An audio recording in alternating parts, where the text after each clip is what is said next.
OnePlus got pwned, exposed up to 40,000 users to credit card fraud. Earlier this week, numerous reports of credit card fraud started pouring in from OnePlus users.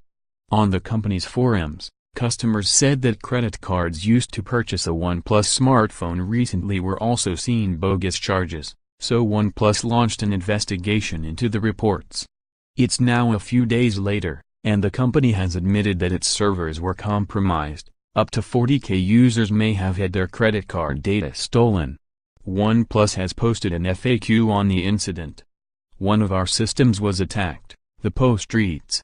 A malicious script was injected into the payment page code to sniff out credit card info while it was being entered.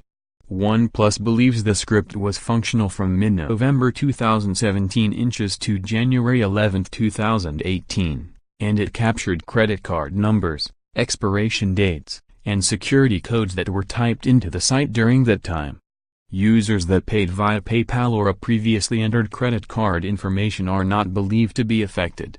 OnePlus says it cannot apologize enough for letting something like this happen.